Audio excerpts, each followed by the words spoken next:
കൃപാസനം പത്രം July 2025 part 1. ബഹുമാനപ്പെട്ട Joseph അച്ഛൻ്റെ സന്ദേശം. ഉടമ്പടി വിശ്വാസത്തിൻ്റെ പ്രഥമ പാഠങ്ങൾ പിന്നിടാൻ സഹായിക്കുന്ന സ്വർഗീയ നടപടി. വിശ്വാസം കേൾവിയിൽ നിന്ന് വരും. കേൾവി യേശുക്രിസ്തുവിനെക്കുറിച്ചുള്ള പ്രസംഗങ്ങളിൽ നിന്ന് വരും. യേശുക്രിസ്തുവിനെക്കുറിച്ചുള്ള അറിവിൽ നിന്ന് അല്ലെങ്കിൽ പ്രസംഗത്തിൽ നിന്നാണ് വിശ്വാസം വരുന്നത്. ബൈബിൾ വായിക്കുകയും ബൈബിൾ പ്രസംഗങ്ങൾ കേൾക്കുകയും ചെയ്യുന്നതനുസരിച്ചുകൊണ്ട് വിശ്വാസം നമ്മളിൽ രൂപപ്പെട്ടു വരും. വിശ്വാസം കേൾവിയിൽ നിന്ന് വരുന്നത് സ്ലോ പ്രോസസ്സാണ്. പക്ഷെ ഉള്ളത് ഉരുക്കായിട്ട് നല്ല ബലമായിട്ടിരിക്കും. ഇനി ഈ വിശ്വാസം തന്നെ ഗിഫ്റ്റായിട്ട് കിട്ടും. വിശ്വാസം കൊണ്ടാണല്ലോ നീതിമാൻ ജീവിക്കുന്നത്. ഹെബ്രായർ 11:1.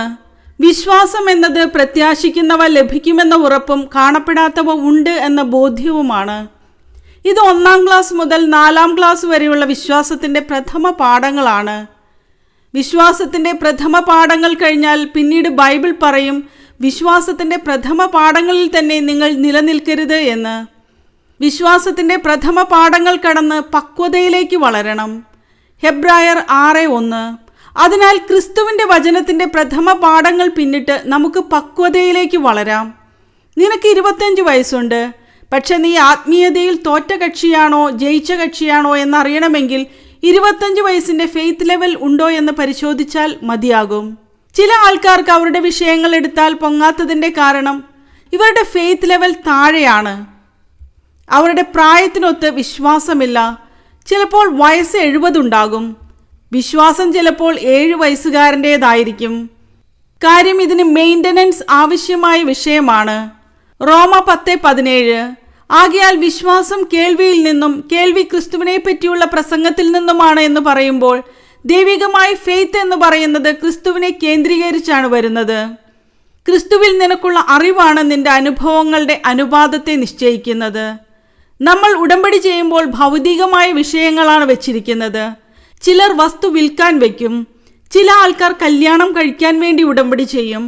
ചിലർ പരീക്ഷ ജയിക്കാൻ വേണ്ടി ഉടമ്പടി ചെയ്യും. ചിലർ കേസ് മാറാൻ വേണ്ടി ഉടമ്പടി ചെയ്യും. ഇതെല്ലാം നമുക്ക് ആവശ്യമാണ്. വിഷയങ്ങളെല്ലാം വെള്ളം പോലെയാണ്. വള്ളം പോകണമെന്നുണ്ടെങ്കിൽ വെള്ളം വേണം. വിശ്വാസം വളരണമെങ്കിൽ ജീവിത വിഷയങ്ങൾ വേണം. വിശ്വാസത്തെ സംബന്ധിച്ചിടത്തോളം വിശ്വാസം പലപ്പോഴും സാധാരണ മനുഷ്യർക്ക് വിഷയബന്ധിയാണ്. ഒരു വിഷയം, പരീക്ഷ, അല്ലെങ്കിൽ കല്യാണം, അല്ലെങ്കിൽ മക്കളില്ല എന്നിങ്ങനെ. ഹെബ്രായർ 11:1 നാം വായിക്കുന്നത് വിശ്വാസം കാണപ്പെടാത്തത് ഉണ്ട് എന്നുള്ളതും പ്രത്യാശിക്കുന്നവ ലഭിക്കുമെന്ന ഉറപ്പുമാണ്.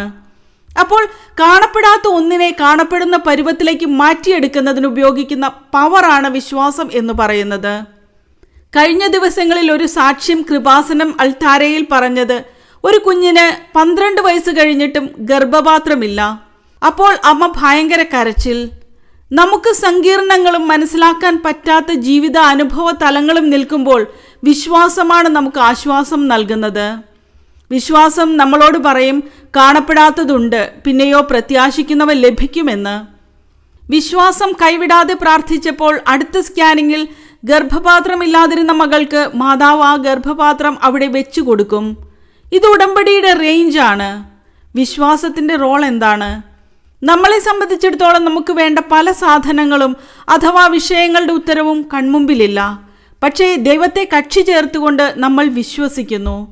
അതിന് നമ്മൾ പറയുന്നത് കർത്താവിൻ്റെ കൈകളിൽ എന്നാണ്. കാണപ്പെടാത്തത്, നമുക്ക് ആവശ്യമുള്ളത് ഇപ്പോൾ നമ്മുടെ കൺമുമ്പിലില്ല, കർത്താവിൻ്റെ കൈകളിൽ ഉണ്ട് എന്ന് പറയും.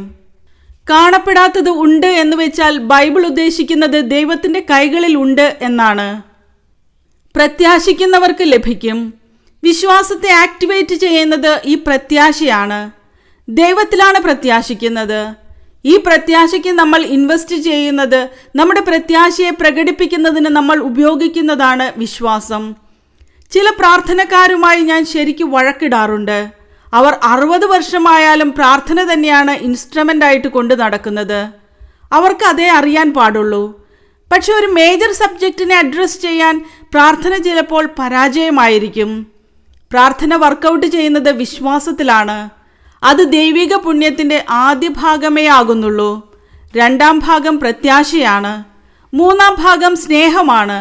എപ്പോഴും നമ്മൾ ശ്രദ്ധിക്കേണ്ടത് ചില വിഷയങ്ങൾ പ്രാർത്ഥനയാൽ പ്രവർത്തനക്ഷമമാകും. വിശുദ്ധിയോടെ 10 ജപമാല ചൊല്ലിയാൽ പ്രവർത്തനക്ഷമമാകും. അതിനേക്കാൾ മേജർ ആകുന്നത് പ്രാർത്ഥന കൊണ്ട് നിൽക്കില്ല. പിശാചിനെ പുറത്താക്കുന്ന കാര്യം പറയുമ്പോൾ എന്തുകൊണ്ടാണ് ഞങ്ങൾക്ക് പിശാചിനെ പുറത്താക്കാൻ കഴിയാതിരുന്നതെന്ന് ശിഷ്യന്മാർ ചോദിക്കുന്നത് സുവിശേഷത്തിൽ നാം വായിക്കുന്നുണ്ട്. ഉടമ്പടിയിൽ 10ഉം 100ഉം ധ്യാനം കൂടിയെന്ന് പറയുമ്പോൾ ആദ്യത്തെ ധ്യാനം തന്നെ പ്രയോഗത്തിൽ വരുത്തിക്കൊണ്ടിരുന്നാൽ നിങ്ങൾ വിശ്വാസത്തിന്റെ ബാലപാഠങ്ങളിൽ കിടക്കും. ഉടമ്പടിയുടെ പുതുക്കൽ കൂടുന്നതനുസരിച്ചുകൊണ്ട് ഗ്രേഡ് വർദ്ധിക്കണം. മത്തായി 17:19. അനന്തരം ശിഷ്യന്മാർ തനിച്ച് യേശുവിനെ സമീപിച്ച് ചോദിച്ചു, എന്തുകൊണ്ടാണ് അതിനെ ബഹിഷ്കരിക്കാൻ ഞങ്ങൾക്ക് കഴിയാതെ പോയത്? കഴിയാത്ത കാര്യങ്ങൾ അപ്പസ്തോലന്മാർക്ക് വരെ ഉണ്ടെന്നർത്ഥം. അപ്പോൾ നിങ്ങൾക്ക് കഴിയുന്നില്ല എന്ന് പറഞ്ഞാൽ അതിനകത്ത് കാര്യമൊന്നുമില്ല.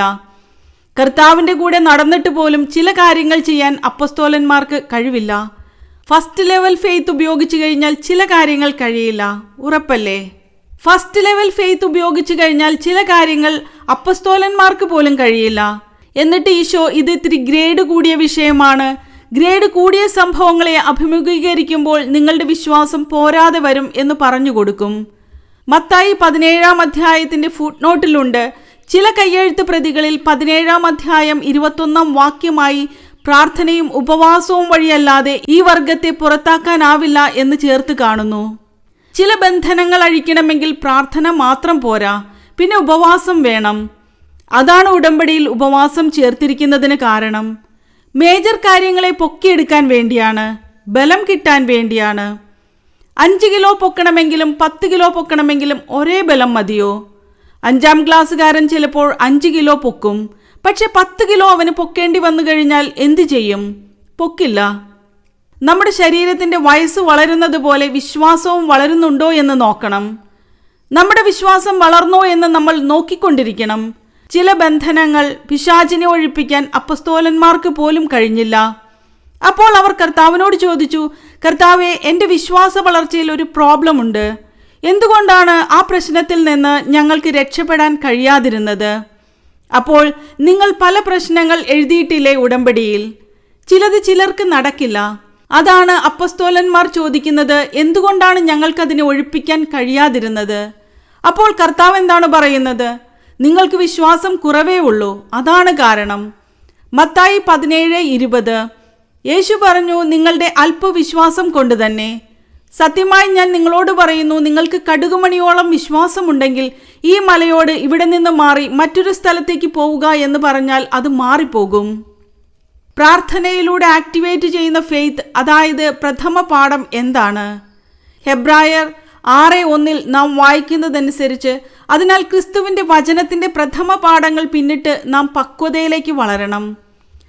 പ്രശ്നങ്ങൾ അധികരിക്കുന്നതിൻ്റെ ഉദ്ദേശം നമ്മളെ ഇങ്ങനെ ഫെയ്ത്ത് മെച്യൂരിറ്റിയിലേക്ക് ദൈവത്താൽ വളർത്തുക എന്നതാണ്. പണ്ട് വിജയകുമാർ സാർ എന്നോട് പറയുമായിരുന്നു, പ്രോബ്ലംസ് ആർ ഇൻ ക്യൂ. അതായത് ഓരോ ദിവസവും ഓരോ പ്രശ്നമുണ്ടാകും. പ്രാർത്ഥനയ്ക്ക് കുഴപ്പമൊന്നുമില്ല, വിശുദ്ധ ജീവിതത്തിനും കുഴപ്പമൊന്നുമില്ല. പക്ഷേ പ്രശ്നമൊഴിഞ്ഞിട്ട് നേരമുണ്ടാകില്ല. അപ്പോൾ ഓർക്കും, അയ്യോ, ഞാൻ ഇത്രയും പ്രാർത്ഥിക്കുന്നുണ്ടല്ലോ, പിന്നെ എന്താണ് പിന്നെയും പിന്നെയും പ്രശ്നം വരുന്നതെന്ന്. പിന്നെയും പിന്നെയും പ്രശ്നങ്ങൾ ഉണ്ടാകാതിരിക്കാനാണ് നമ്മൾ ഉടമ്പടി എടുത്തിരിക്കുന്നത്. ചിലർക്ക് പ്രാർത്ഥിക്കും തോറും പ്രശ്നമുണ്ടാകും. അപ്പസ്തോലന്മാർക്ക് പ്രാർത്ഥിക്കും തോറും പ്രശ്നമുണ്ടായി. നേരത്തെ അവർക്ക് വിശക്കുന്ന പ്രശ്നമേ ഉണ്ടായിരുന്നുള്ളൂ. പക്ഷേ ഈശോ എന്താണ് പറയുന്നതെന്ന് വെച്ചാൽ, ഇപ്പോൾ ഇറ്റ്സ് ഓക്കെ. പക്ഷെ ഒരു ഗ്രേറ്റർ പ്രോബ്ലം വന്നാൽ പ്രശ്നം ഇവിടെ തീരില്ല. ഉപവസിക്കുമ്പോൾ ഉപവസിക്കുക തന്നെ ചെയ്യണം. സാബത്ത് ദിവസം ഗോതമ്പ് പറിച്ചു തിന്നപ്പോൾ ശിഷ്യന്മാരുടെ പ്രവൃത്തി ഈശോ നീതീകരിച്ചിരുന്നു. മത്തായി 12:1-5 വരെയുള്ള വചനങ്ങൾ.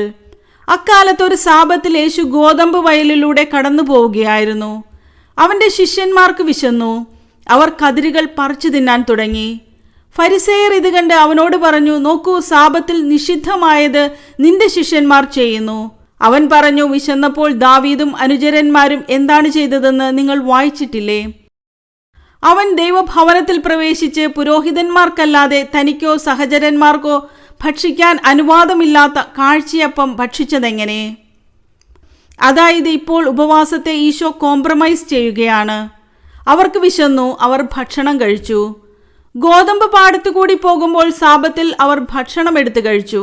അപ്പോൾ കർത്താവ് വിശപ്പിന് പ്രാധാന്യം കൊടുത്തു. പക്ഷെ ഉപവാസമില്ലാതെ ഇങ്ങനെ തിന്നു നടന്നാൽ ചില സമയത്ത് അത് ഓക്കെ ആകില്ല. അതുകൊണ്ടാണ് പിശാച് ബാധിതനെ കൊണ്ടുവരുന്നത്. പിശാച് ഒഴിഞ്ഞുപോയില്ല. അവർക്ക് വലിയ നാണക്കേടായി. നിങ്ങൾ ഉപവാസം ഉഴപ്പിയാൽ എപ്പോഴെങ്കിലും നിങ്ങൾക്ക് നാണക്കേടുണ്ടാകും. ഒരു മേജർ പ്രോബ്ലം വരുന്നതിൻ്റെ ഉദ്ദേശം നിങ്ങൾ ഉപവസിച്ച് ബലം പ്രാപിക്കാൻ വേണ്ടിയാണ്. അപ്പോൾ അപ്പസ്തോലന്മാർ വന്ന് ചോദിച്ചു. മത്തായി 17, 19, 20 വചനങ്ങൾ. അനന്തരം ശിഷ്യന്മാർ തനിച്ച് യേശുവിനെ സമീപിച്ച് ചോദിച്ചു, എന്തുകൊണ്ടാണ് അതിനെ ബഹിഷ്കരിക്കാൻ ഞങ്ങൾക്ക് കഴിയാതെ പോയത്? യേശു പറഞ്ഞു, നിങ്ങളുടെ അല്പവിശ്വാസം കൊണ്ട് തന്നെ. നിങ്ങൾ ഉടമ്പടിയെടുക്കുന്നവരിൽ ചിലരെങ്കിലും ഉപവാസത്തിൽ ഉഴപ്പുന്നുണ്ട്. എനിക്ക് 60 വയസ്സായി, ഉപവസിക്കേണ്ട കാര്യമില്ല എന്ന് പറയും. ഒരാൾ പറയും, എനിക്ക് രോഗമാണ്, സഭ പറഞ്ഞിട്ടുണ്ട് രോഗികൾക്ക് ഉപവസിക്കേണ്ട കാര്യമില്ല എന്ന്. അപ്പോൾ എന്തെങ്കിലും മുട്ടുന്യായം പറഞ്ഞിട്ട് നമ്മൾ ഉത്തരവാദിത്തം സ്കൾക്ക് ചെയ്യും. എന്തുകൊണ്ടാണ് അത് ചെയ്യാൻ പറ്റാതെ വരുന്നത്? അല്പവിശ്വാസമാണ്. ചിലർ ഉടമ്പടി എടുക്കുന്നുണ്ട്, പക്ഷെ ഉപവസിക്കുന്നില്ല. അപ്പോൾ നിങ്ങൾക്ക് മേജർ പ്രോബ്ലത്തെ കൈകാര്യം ചെയ്യാൻ പറ്റില്ല. എന്തുകൊണ്ടാണ് ഞങ്ങൾക്കതിനെ ബഹിഷ്കരിക്കാൻ കഴിയാതിരുന്നത്? അപ്പോൾ കർത്താവ് പറയുന്നത് മത്തായി 17:21, പ്രാർത്ഥനയും ഉപവാസവും കൊണ്ടല്ലാതെ നിങ്ങൾക്കതിനെ ബഹിഷ്കരിക്കാൻ കഴിയുകയില്ല. ഉപവാസവും പ്രാർത്ഥനയും എന്ന് പറയുമ്പോൾ വരുന്ന ഒരു വിഷയം എന്ന് പറയുന്നത്, പ്രാർത്ഥന എന്ന് പറഞ്ഞാൽ വിശ്വാസത്തിൻ്റെ ഘടകമാണ് അവിടെ വരുന്നത്. ഉപവസിക്കുക എന്നത് പ്രത്യാശയാണ്. പ്രത്യാശിച്ച ആൾക്കാരെല്ലാവരും ഉപവാസത്തോടെയാണ് കർത്താവിനെ കാത്തിരുന്നത്. ദൈവമാതാവിൻ്റെ കാലത്ത് എല്ലാ സ്ത്രീകളും ദൈവപുത്രൻ അവരുടെ ഉദരത്തിൽ ജനിക്കുമെന്ന് വിചാരിച്ചുകൊണ്ട് ഉപവസിച്ചു കൊണ്ടിരുന്നതാണ്. ഉപവാസം എന്ന് പറയുന്നത് കാത്തിരിപ്പാണ് ഉദ്ദേശിക്കുന്നത്. പ്രത്യാശയുടെ പ്രകട രൂപമാണ് ഉപവാസം. ഇനി പ്രാർത്ഥന കൊണ്ടും ഉപവാസം കൊണ്ടും നിൽക്കാത്ത കാര്യം വരും. അതിനാണ് ഈശോ കമിഴ്ന്നൊക്കെ വീഴുന്നത്.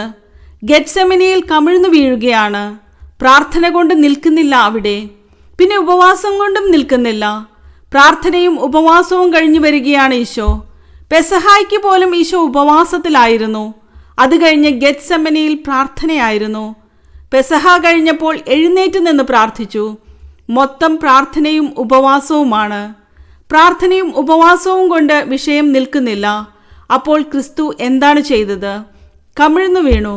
വിശ്വാസം, പ്രത്യാശ, പിന്നെ സ്നേഹം എന്ന ദൈവീക പുണ്യമുണ്ട്. അതാണ് ഗലാത്യർ 5:6.